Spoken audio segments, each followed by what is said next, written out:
वांगचुक ने कभी भी गांधी के रास्ते को नहीं छोड़ा, मगर आज हमारे बच्चों ने वहां पे वांगचुक को साइड पर रख दिया और कहा ये रास्ता नहीं चलेगा, अब रास्ता चलेगा तो जो उनने रास्ता इख्तियार किया उसमें वांगचुक की जिम्मेदारी नहीं है, वो उसमें मुलव्वस नहीं है।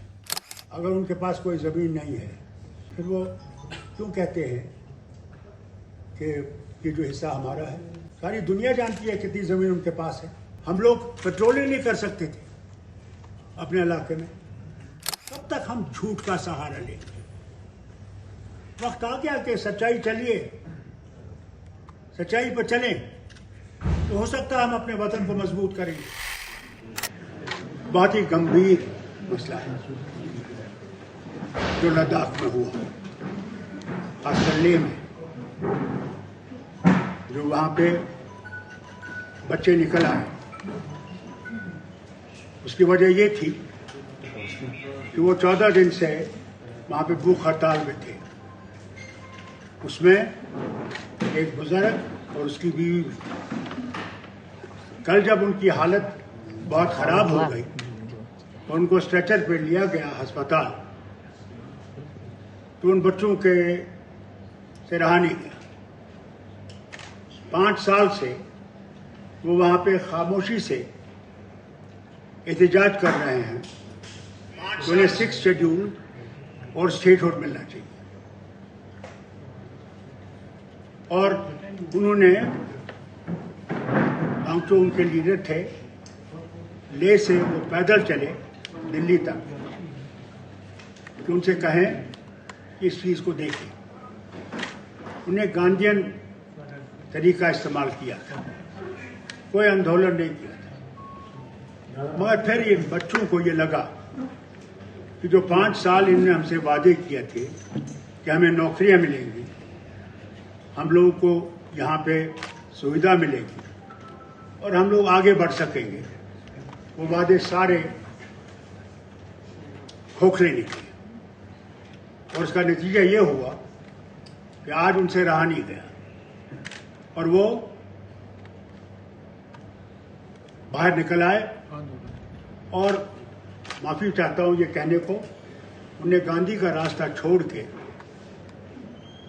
आंदोलन का रास्ता लिया, जिसमें कि उन्होंने बहुत सख्त कदम उठाए, जिसमें उन्हें बीजेपी का दफ्तर जला दिया, कई पुलिस की गाड़ियां जला दी, कई और दफ्तरों को उन्हें आग लगाने की कोशिश की और उसमें पुलिस को वहां से गोली चलानी पड़ी। अभी तक तो यह खबर है कि 4 लोग की वो मौत हुई है और कई सीरियस हैं, और कहते हैं करीबन 60 से 80 लोग अस्पताल में हैं, कई उनमें से काफ़ी सीरियस हैं। नतीजा इसलिए है क्योंकि जो वादे किए गए इनसे, हर बार इनसे कहा गया हम कुछ करेंगे, ये करेंगे, वो करेंगे, और कुछ नहीं किया। और मैं हुकूमत हिंदुस्तान से कहना चाहता हूँ, ये बॉर्डर स्टेट है, चीन हमारे ऊपर बैठा हुआ है, वहाँ पे काफ़ी वहाँ की ज़मीन उनके कब्जे में है। वहाँ पे ऐसी चीज़ होना हमारे वतन के लिए ख़तरनाक है। मेहरबानी करके इसको सुलझाने की कोशिश कीजिए और बातचीत का रास्ता जल्दी से इख्तियार कीजिए। इंतज़ार न कीजिए कि फिर से इसमें चिंगारी लग जाए। मैं नहीं समझता हूँ इसमें कोई जमात है जो इसके पीछे है, क्योंकि आप ये कहेंगे कि ये बाहर से आ रहे हैं। मैंने पहले भी ये देखा है, जब भी यहाँ कुछ होता था कहते ये बाहर से आ रहा है।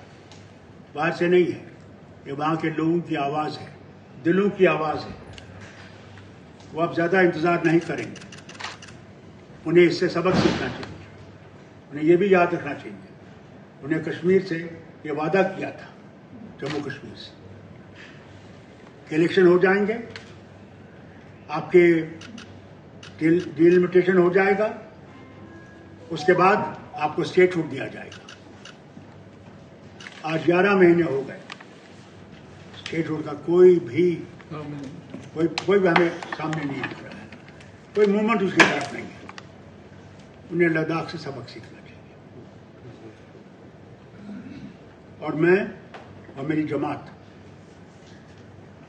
उन बच्चों के साथ है जिनकी जानें गई हैं, और हम उनके ख़ानदानों के साथ इस मुश्किल घड़ी में उनके साथ खड़े हैं और अल्लाह से दुआ करते हैं कि उनकी आत्मा को शांति मिले और उनके माँ बाप ये सदमा बर्दाश्त कर सकें, और जो अस्पताल में है अल्लाह ताला उनको सेहतयाब करे कि वो फिर से अपने कामों में लग जाएं और घर पहुँचें।